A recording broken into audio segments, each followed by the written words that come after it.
Hello YouTube, bienvenue ou re-bienvenue sur ma chaîne Nesty Books and Coffee. Aujourd'hui on se retrouve pour un update lecture. Ce sont les lectures que j'ai faites durant la deuxième partie du mois de mars. Je vous remets la première partie juste ici. J'ai 5 livres à vous présenter et pas de coup de cœur, mais des lectures quand même pas trop mal. C'est parti! Je vais commencer par un livre que je n'ai plus en ma possession parce que j'ai été vraiment très fortement déçue. Donc, pour ne pas l'oublier, je vous le mets juste ici. Il s'agit de l'encyclopédie féerique d'Emily Wilde de Heather Fawcett. C'est publié chez Sabran. C'est un livre qui a fait beaucoup de bruit en VO et il était assez attendu. Il y a une certaine hype autour du livre, mais ça a été une déception. Dans ce livre, on va rencontrer Emily Wilde, qui est une universitaire assez douée dans son domaine. Elle est passionnée par les fées, par la féerie de manière générale, et elle fait des recherches pour compléter son encyclopédie personnelle. Elle va partir dans un pays nordique qui ressemble plus ou moins à l'Islande, et elle va faire des recherches sur des créatures nommées les recluses, qui sont des créatures sur lesquelles on a très peu d'informations. Elle va donc arriver dans un village un peu paumé avec plein de villageois qui sont pas forcément contents de la voir, sachant qu'elle a beaucoup de mal à communiquer avec les autres. Et elle va être rejointe par son rival et collègue et seul ami Wendell Bumblebee, je ne sais pas le dire, qui va l'aider et elle le soupçonne plus ou moins de faire partie de la féerie. En gros, voilà. Ça, c'est le pitch de base. Le concept est assez intéressant parce qu'on va suivre le journal d'Emily Wilde, donc c'est fait sous forme de carnet de bord avec des entrées chaque jour et les découvertes qu'elle fait avec un point de vue très scientifique sur ce qu'il se passe. Le souci, c'est que du coup, ça crée une certaine distance et qu'elle nous bombarde parfois un petit peu d'informations scientifiques et donc ça casse un petit peu le rythme et c'est vraiment le point noir de ce roman selon moi, c'est le rythme. J'ai pas du tout réussi à me mettre dedans. Au bout d'une 50%, il se passe des choses qui font qu'on est un peu plus entraîné, mais avant ça, ça a été très compliqué pour moi d'avancer dans le livre. Peut-être que ce n'était pas le moment, peut-être que ce livre n'est pas fait pour moi. J'ai vu des avis dithyrambiques et des avis beaucoup plus mauvais, mais j'ai vraiment eu du mal avec le rythme. Et je trouve aussi que les personnages sont assez antipathiques. Alors certes, Emily est une universitaire, une scientifique et elle est vraiment dans ce rôle-là qui lui va très bien, mais du coup elle a du mal à communiquer et elle a aussi du mal à faire preuve d'empathie et de compassion. Mais du coup c'est assez compliqué d'en développer pour elle, je trouve.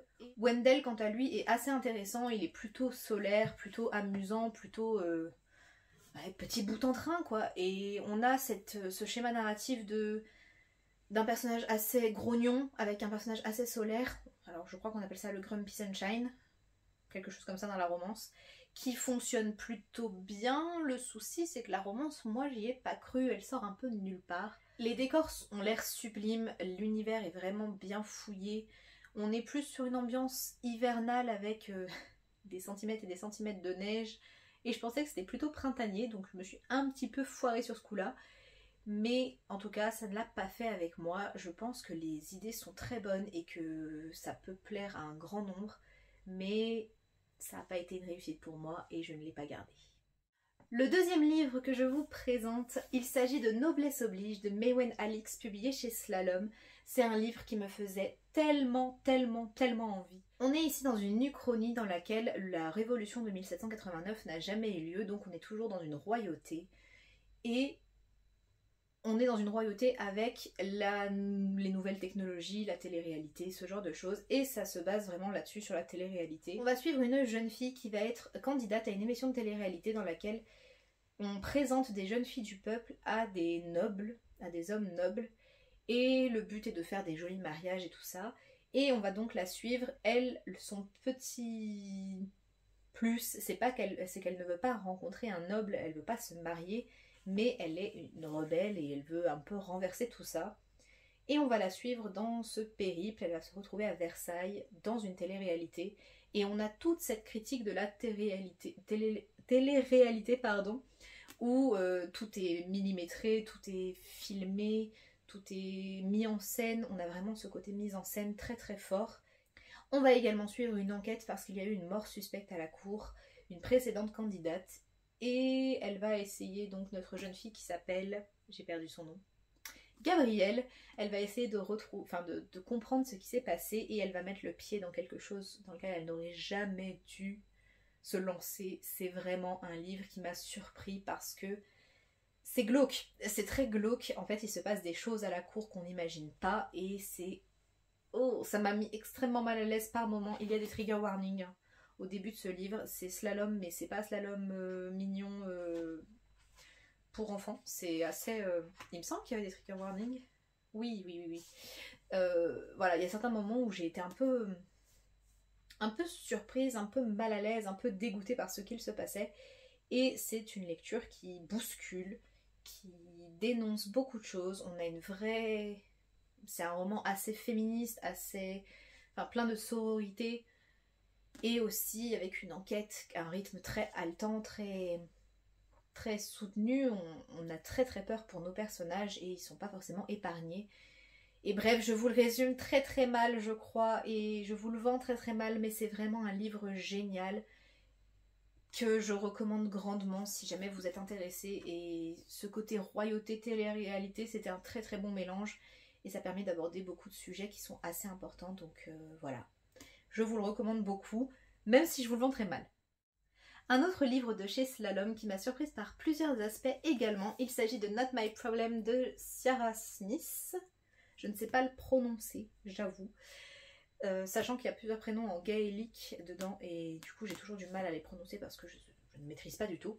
On est ici sur un roman contemporain où on va suivre une jeune fille du nom d'Aiden, je ne sais pas le prononcer, qui va au lycée, qui vit sa petite vie et qui a des problèmes un peu compliqués parce qu'à la maison ça se passe pas très bien, elle vit avec sa mère qui est assez instable. Aiden, elle est plus ou moins en décrochage scolaire et un jour une ennemie, c'est un grand mot, mais une fille avec qui elle s'entend pas très bien, va lui proposer quelque chose, elle va lui demander un service, Aiden va accepter et elle va être prise dans un engrenage où elle va rendre des services en échange d'autres services et je ne vous en dis pas plus parce que je trouve que c'est un roman qui est à découvrir. Il est assez farfelu, assez rocambolesque, on a des aventures d'ados, hein, on part pas dans un truc non plus inimaginable. C'est un roman qui est assez fun à lire, assez frais et en même temps on a des thèmes assez importants qui sont abordés comme la précarité, les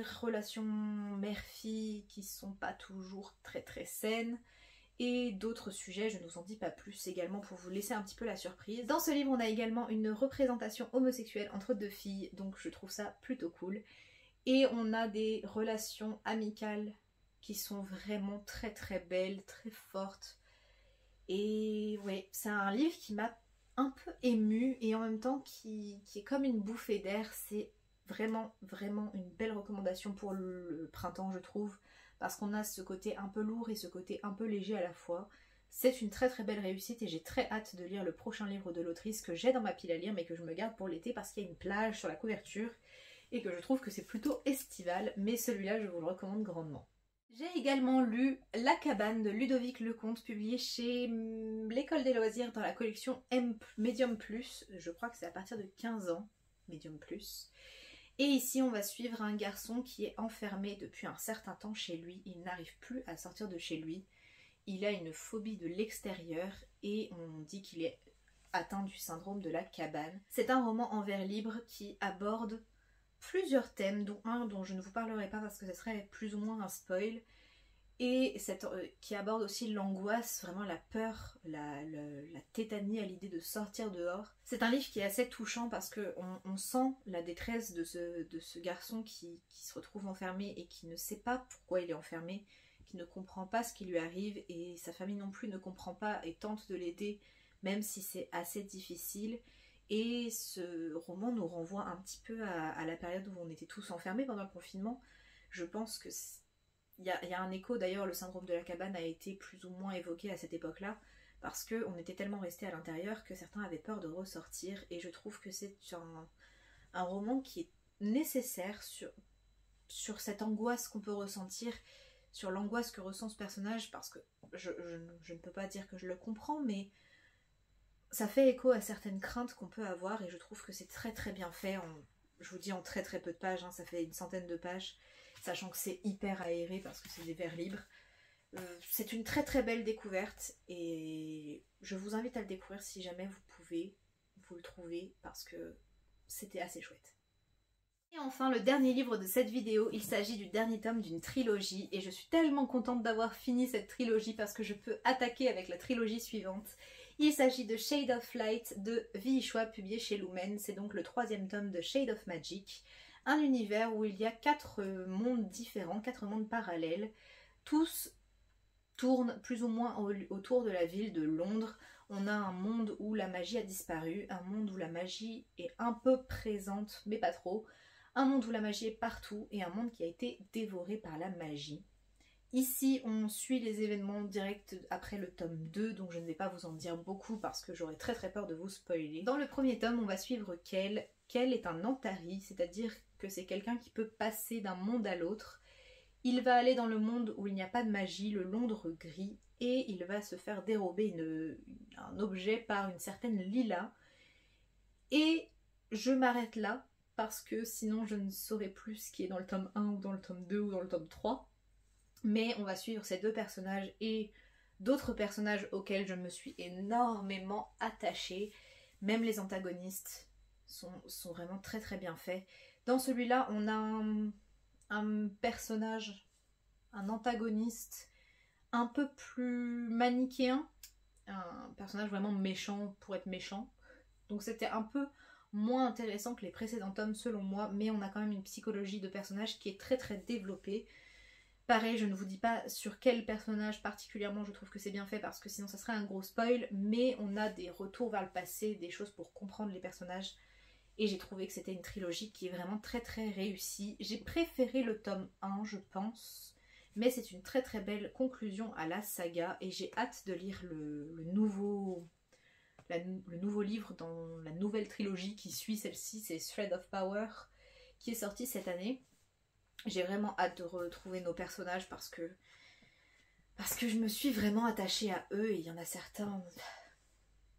Ouais, c'est vraiment très très chouette. C'est une très belle saga de fantasy young adult.